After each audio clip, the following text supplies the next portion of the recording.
எங்கே நிற்பான்? இருட்டில் போகணும்.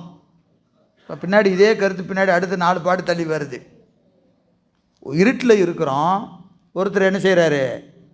தீபத்தை பிடிச்சிக்கிட்டு இருக்கிறாரு. நீ எங்கே போகணும்? பின்னாடி போவியா முன்னாடி போவியா? நான் யாருக்கு பின்னாடி போக மாட்டேன். நான் யார் தெரியுமா? உனக்கு பின்னாடி வந்தால் எனக்கு என்ன மரியாதை அப்படின்னு முன்னாடி போனோம்னா என்ன ஆகும்? குழியில் விழ வேண்டியதுதான் இல்லையா? அப்போ என்ன செய்வோம்? எது பாதுகாப்பு? ஒளிக்கு பின்னாடி நிற்கணும். எப்பயுமே ஒளிக்கு பின்னாடி நின்னா நமக்கு பாதுகாப்பு.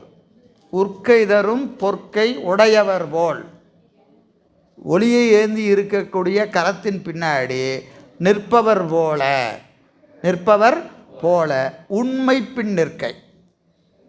உண்மை எது? திருவருள். பின் நிற்கை.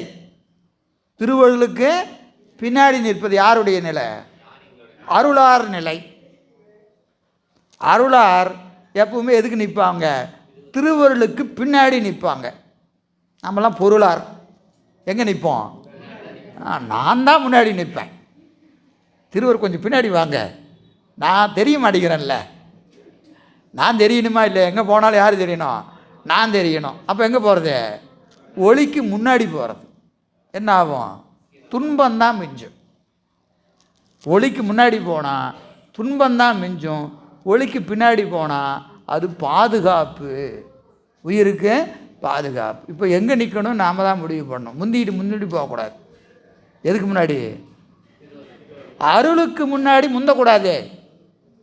அருளுக்கு முன்னாடி முந்தக்கூடாது. அருளுக்கு பின்னாடி எப்படி நிற்கணும்? ஒளிஞ்சு பாதுகாப்பாக நின்றுக்கணும். அது எப்படிங்க நிற்கிறது?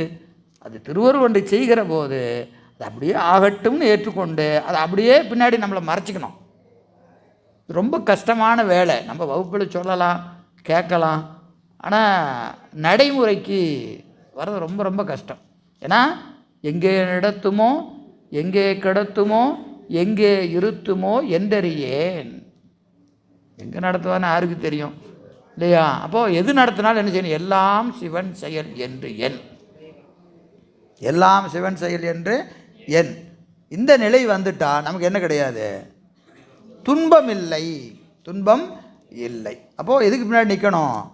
அருளுக்கு பின்பாக நின்று அருள் எப்படி செல்கிறதோ, எங்கு செல்கிறதோ அதனோடு தன்னை அடக்கி கொண்டு நாம் என்ன செய்யணும்? பின்னாடி செல்லணும். அதங்க சொல்கிற உற்கை தரும் பொற்கை உடையவர் போல் உண்மை பின் நிற்கை.